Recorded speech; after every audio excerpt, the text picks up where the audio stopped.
Food alert nation H faster police department వాళ్ళు దాదాపు మన కాటేదాన్ కానీ బాలాపూర్ కానీ అదే విధంగా మేలార్దోపల్లి కానీ ఇక్కడ డూప్లికేట్ మసాలా తయారు చేసే వాళ్ళకి అరెస్ట్ చేసినారు.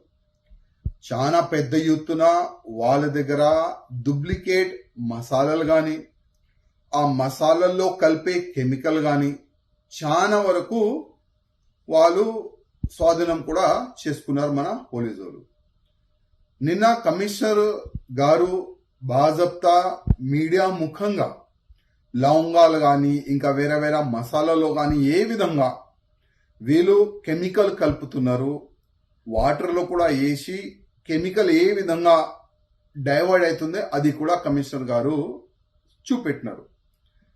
నేను గతంలో కూడా కమిషనర్ గారికి ఒక లేఖ రాసినాను. కమిషనర్ గారు, నా బేగం బజార్ కాన్స్టిట్యున్సీ కాకుండా హైదరాబాద్, సికింద్రాబాద్ కొన్ని ప్లేసెస్ లో చాలా వరకు ఈ బయట నుంచి ఈ లవంగాలు కానీ వేరే వేరే ఫుడ్ ఐటమ్స్ మసాలాలు తీసుకొని వచ్చి దాంట్లో కెమికల్ కలిపి తక్కువ రేట్లో మార్కెట్లో అమ్ముతున్నారు, ఎక్కువ పైసలు సంపాదించుకునేకి.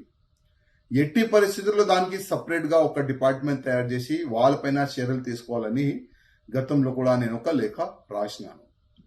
మన పోలీస్ డిపార్ట్మెంట్ నుంచి చాలా మంచి పని నడుస్తుంది.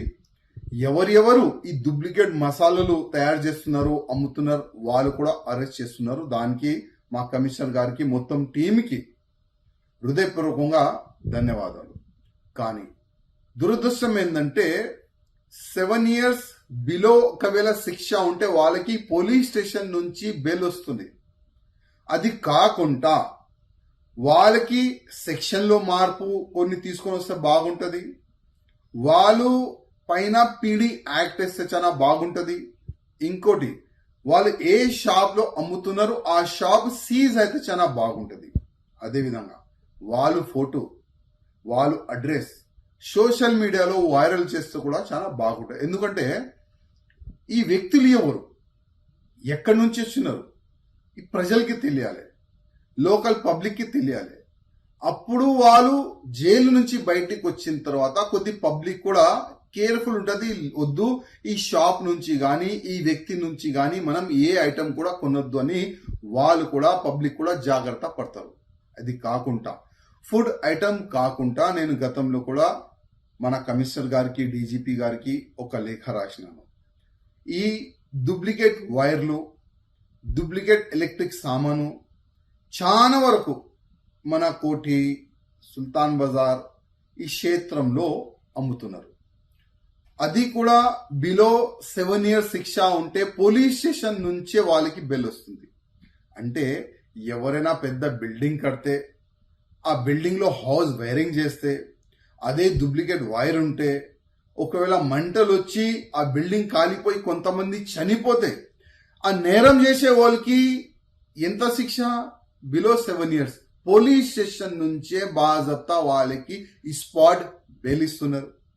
దాంట్లో కూడా మార్పులు తీసుకొని వస్తే చాలా బాగుంటది. వాళ్ళు కూడా ఆ మొత్తం షాప్ సీజ్ కావాలి, ఆ వ్యక్తి పైన పీడీ యాక్ట్ వేయాలి, ఆ వ్యక్తి ఫోటో కూడా వైరల్ చేస్తే చాలా బాగుంటది. ఇది కాకుండా జగదీష్ మార్కెట్ లో పెద్ద పెద్ద ఫోన్, ఐఫోన్ అట్లాంటి కూడా డూప్లికేట్ అమ్ముతున్నారు. శాంసంగ్ ఫోన్లు కూడా డూప్లికేట్ తయారు చేసి అమ్ముతున్నారు. ఎక్కడో తెలంగాణ కాకుండా వేరే వేరే స్టేట్ లో కూడా దొంగతనమైన ఫోన్లు జగదీష్ మార్కెట్ లో అమ్ముతున్నారు. అంటే పోలీసు వాళ్ళకి చాలా పని ఉన్నది. ఫోన్లు దొంగతనం, ఫోన్లు అమ్మే వాళ్ళకి అరెస్ట్ చేయాలి, డూప్లికేట్ ఫుడ్ తయారు చేసే వాళ్ళకి అమ్మాలి, అరెస్ట్ చేయాలి, ఈ ఎలక్ట్రిక్ సామాన్ డూప్లికేట్ అమ్మే వాళ్ళు కూడా అరెస్ట్ చేయాలి. దానికి మా కమిషనర్ గారికి రిక్వెస్ట్ చేస్తున్నా, దీనికి ప్రత్యేకంగా ఒక సపరేట్ గా ఏ విధంగా ఈ డూప్లికేట్ ఫుడ్ తయారు చేసే వాళ్ళకి అరెస్ట్ చేయడానికి ఒక టీం తయారు చేసినారు, అదే విధంగా ఈ ఎలక్ట్రిక్ సామాన్ కానీ ఈ డూప్లికేట్ ఫోన్ కానీ దొంగతనం ఫోన్ కానీ అమ్మే వాళ్ళు కూడా అరెస్ట్ చేయడానికి ఒక సపరేట్ గా ఒక టాస్క్ ఫోర్స్ తయారు చేస్తే చాలా బాగుంటది. అదే విధంగా మరి రేవంత్ రెడ్డి గారికి రిక్వెస్ట్ చేస్తున్నా, ఈ వచ్చే అసెంబ్లీ సెషన్ లో ఈ సెక్షన్ లో మార్పుల గురించి ప్రత్యేకంగా ఒక జియో తీసుకొని వస్తే చాలా బాగుంటది. ఎందుకంటే పోలీస్ స్టేషన్ నుంచే బెయిల్ వీళ్ళకి వస్తే ఇంకా వీళ్ళు రెచ్చపోతారు. అరే ఏమైతుంది, నేను 10 కోట్లు కానీ 20 కోట్ల రూపాయలు కానీ 50 కోట్ల రూపాయలు కానీ ఏదైనా నేను పెద్ద బిజినెస్ చేస్తే కూడా, నేను ఏదైనా తప్పు చేస్తే కూడా, నేను ఏదైనా మసాలాల్లో కలిపితే కూడా నాకు పోలీస్ స్టేషన్ నుంచే బెయిల్ వస్తుంది.